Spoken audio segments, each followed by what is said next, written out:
everybody, and welcome back to the Pickleball Recovery and Performance Podcast, brought to you live by Paddle Pro Balm. Today is episode 5. Happy Friday to everybody out there. I hope that your week has been filled with pickleball and also some additional pickleball and maybe even more pickleball. Today on episode 5, we're going to be talking about why pickleball players are always sore and how to fix it fast. So, yes, this ties into the recovery part of our podcast, but I'm actually going to dive down into deep, segmented details from being a player myself and why I think we're always sore. So let's get and dive in.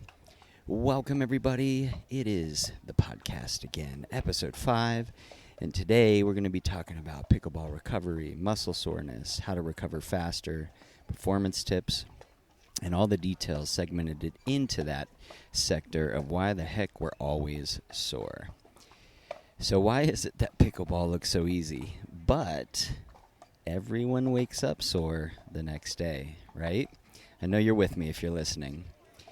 So let me dive into some things that I notice. You know, when we get out on that court, whether it be doubles or if you're in a singles match, there are tons of short bursts. What do I mean by that? It means you get out there, you're getting ready to serve, right? 0-0-1, game starts. You hit that ball and you stay back, waiting for that third shot so you can drop it back in, or even maybe a line drive to the top and keeping them back. But the point is sometime shortly after that third stop drop, seconds, right? You're moving up to that kitchen, and you are spreading those legs, getting those feet wide, and you are moving with short bursts, left, right, back, front. Oh, he whaps a holy all the way up to the back like corner. You got a short burst back that way. So this is kind of talking about your knees, right, and your ankles and your feet and your toes. Those short bursts continually happening is not something your body's ever used to, right? Like pickleball's, they say it's been around a long time, but as far as America goes and the trend and everyone playing, this is new, like inside of 5 years. So your body, your ankles, your feet are not used to this kind of movement, right? Or these short bursts. It's kind of equivalent to like skiing or snowboarding, right? People that pick that up and maybe start learning and stuff, you're using muscles and you're keeping muscles tight and in a position that your body's not used to. So you kind of have that after ski burn or that soreness that lasts for a few days, right? Same thing is here in the short burst of pickleball. You also have, kind of tying into the short burst, the quick directional pivots, right? So you're pivoting left, you're pivoting right inside of those short bursts, you're pivoting backwards, you're pivoting frontwards, right? And I'm not talking about running, you know, the guys that can get crazy balls. I'm talking about kind of a leveling up, maybe a duper of 3-5 and above, more so in the 4 where you just have that control and peace on the court and foundational stability where you continue to pivot, right? So you just keep those feet wide and you got a short burst here and a short burst there. That is putting a reckoning on those knees and those joints and those toes. So how can we mitigate that? Well, you know, that's just going to be part of playing pickleball. But what you can do that's most important after or even between matches, being that you're in social play or even tournament traveling kind of type situations and scenarios, is that when you're done, go ahead and get off. Sit down, rest those knees, and kind of move them up and down. Wiggle your toes. I know this sounds third grade stuff, but man, these things are stuff that we forget, right? We forget the little third grade details. And just in between those matches, and you're wiggling your toes and moving your leg up and down, and then get on the ground and do a few stretches, right? But also, if you can and you have it, apply that Paddle Pro Recovery Balm. That's going to get you prepared. It's going to get that endo or endogenous, also in English terms means inner cannabinoid system, starting to recept and send red blood cells to the affected areas that were just worked, right, or short bursts. And it's going to start to tell your body to heal and reduce the inflammation that's coming no matter what.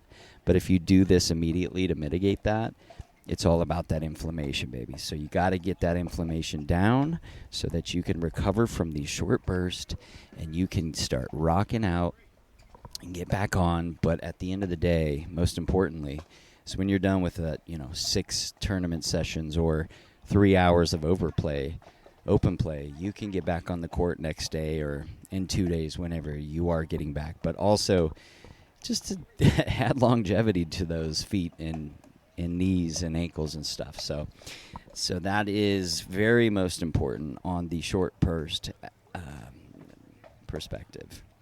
All right, let's talk about awkward reaches. Okay, so I know we all have those, right?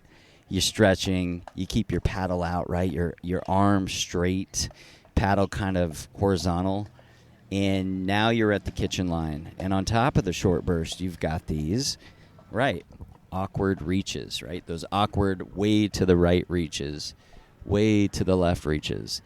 Now you've got a pop-up, right, from the other side. So now you're not only short bursting, but you're jumping up with an awkward reach, right, to get that ball. This is pulling and straining a lot of the lower back areas, a lot of the traps as well, and a lot of the side positioning of your body. And if you're like me or like many, while you're doing that inside of short bursts and awkward reaches, you're also twisting. So just think about that for a minute. You got all this new positioning, you're active, your adrenaline's going, and now you're twisting. So think about what that's doing and the havoc it's wreaking on the back. So how can we mitigate that? Well, this one is going to be kind of like a prebiotic. You're going to want to stretch. Spend the time. Take the breaths, right? 3 deep breaths, 4 seconds in, hold 4 seconds, breathe out 6 seconds. Do that 3 times before your match. And what you're doing is you're calming your nervous system, you're relaxing those muscles, and you're getting them prepared to go to work, right? So then get on the ground and do those stretches. Stretch that lower back with your leg. Stretch your lower back by twisting your body a little bit. Move those arms up and down while you're bending over. Do your down stretch, hold 3 seconds, up stretch, hold 3 seconds. But it's important to do the breathing in between this too. This is going to calm those muscles and prepare it for what it's not used to, right? And then when it is used to it, it's going to build some muscle there. It's going to get a little bit easier to do those awkward reaches. It's going to get a little bit easier to do those short pivots, those short bursts, and those quick directional changes. But it's still not natural, and it's still going to wreak havoc as you age, obviously, and as you play. And so you're going to want to get that prepared, mitigate that so that, yes, you can get back on the court for sure, but more importantly, just to keep your body healthy. You know, you don't want to end up in a surgery situation. So, all right, let's move on to why pickleball beats up your body.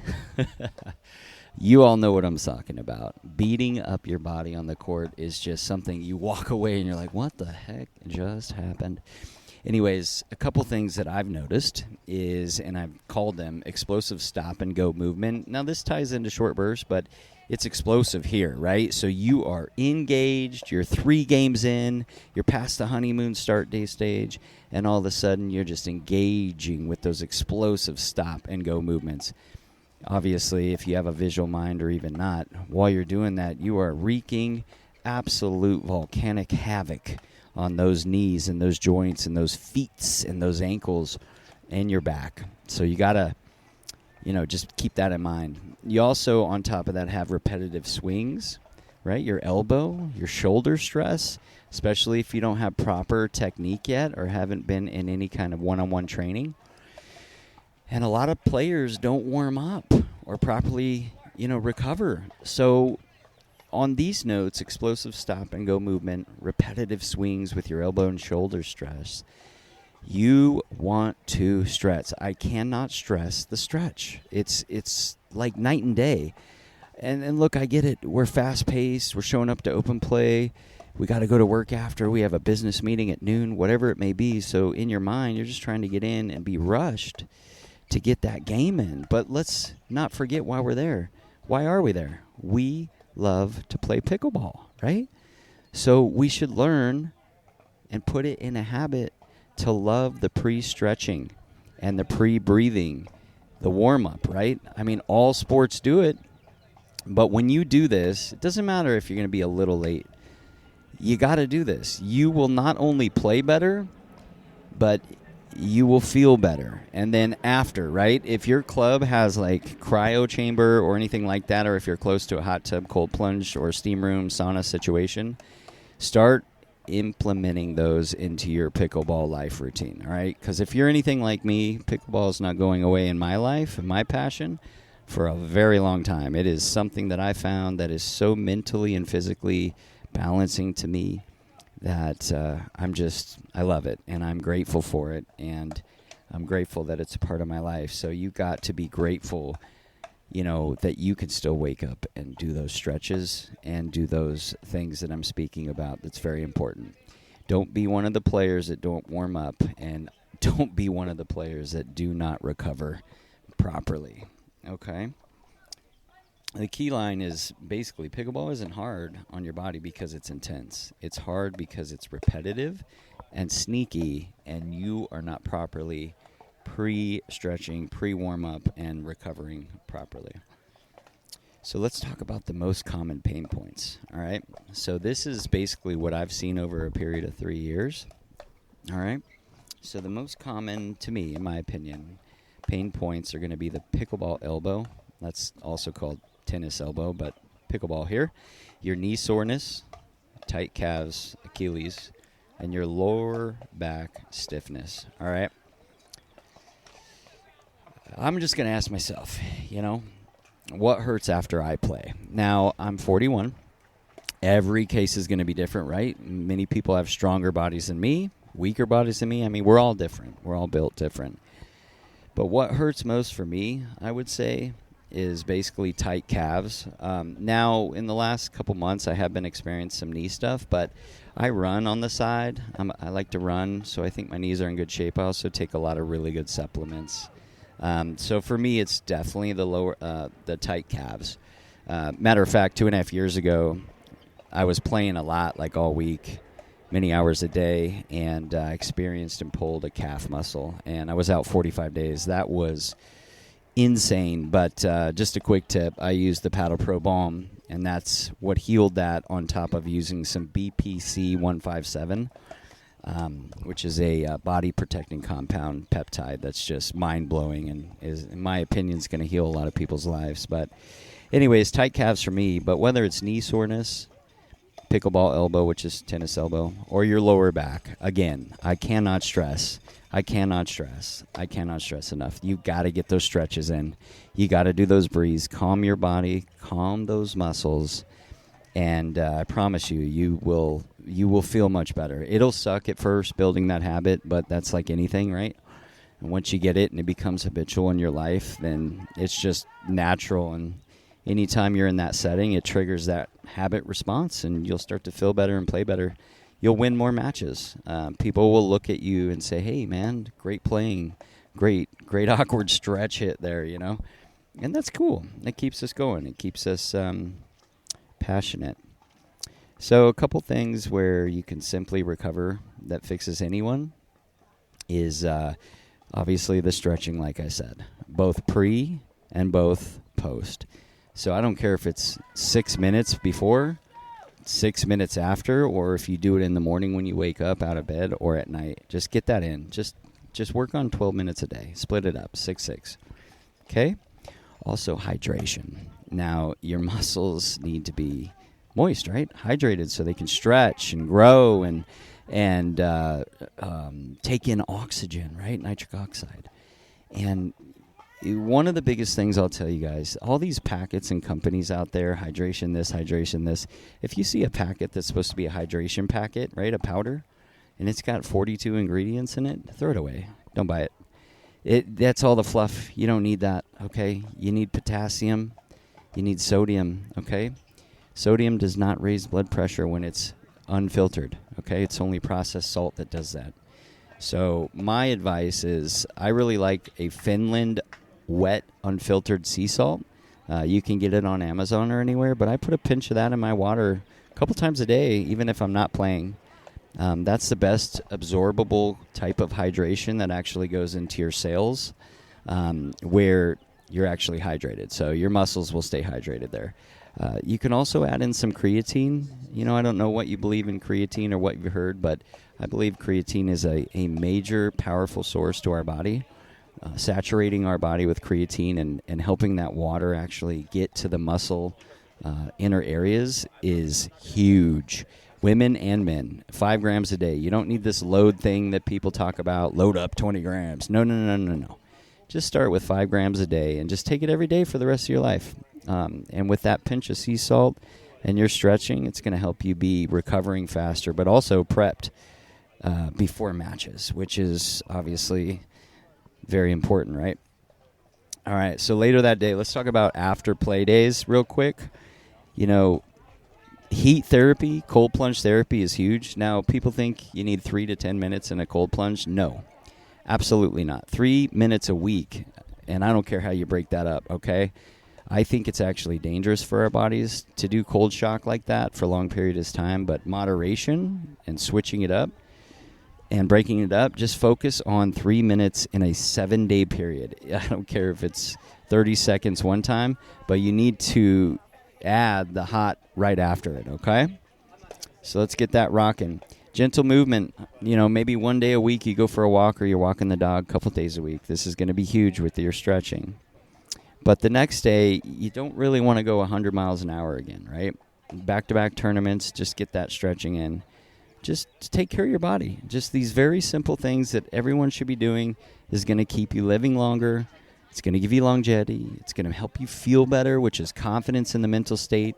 It's going to help you play better, be a better person, be a better father, be a better, husband, wife, whatever it may be. These things will actually carry outside of the court of pickleball and into your life, and they'll inspire you to tell others to what you're doing, what your protocol is, which is not hard. We're talking about a few minutes a week of new additional things that helps you play better and win matches. Sign me up. That's a yes vote. I'm in. So anyways, just remember, always do better recovery and always do pre-warm-ups. It'll create less soreness, and that equals more consistency. Injury prevention is the most important thing you could ever do, especially with a sport playing pickleball. It gives you more time on the court. Injury prevention does. So just get that rocked out. Don't make any excuses. Get uncomfortable for a minute. Build new habits. And start to live and perform and be a better athlete that you know you can be. The body is a wonderful, miraculous thing that we have. And it can do a lot more than your brain tells that you can do. Okay, so next time you step off the court, don't just pack up, okay? Start your recovery right there.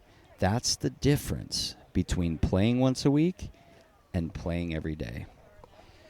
That's it for today's podcast on the Pickleball Recovery and Performance Podcast, brought to you by Paddle Pro Balm, the recovery organic plant-based pain balm that takes your pain away when applied in 5 to 10 minutes, and then also starts to attack the inflammation for about 6 hours through the day so that it can also be a part of your tool bag and recovery system and program. And don't forget, you can find that at Paddle Pro Balm, BALM.com. And we have actually launched as of today. First-time users, sign up right there with your email. Promise we won't spam you. Get $5 off plus fast and free shipping no matter where you're at in the States. That's paddleprobalm.com. And just sign up there. There'll be a pop-up. If you don't want to, that's fine. Just exit out if you don't want to put your email in there. But I recommend you get that. Our products are already very, very affordable and extremely effective. Just read the reviews. That's it for today. I hope you all have a beautiful and wonderful weekend. And always remember to love the one you're with and be the best person you can be today, because today is all we have. Thank you for joining the Pickleball Recovery and Performance Podcast, brought to you by paddleprobalm.com. I wish you a blessings. Make it happen.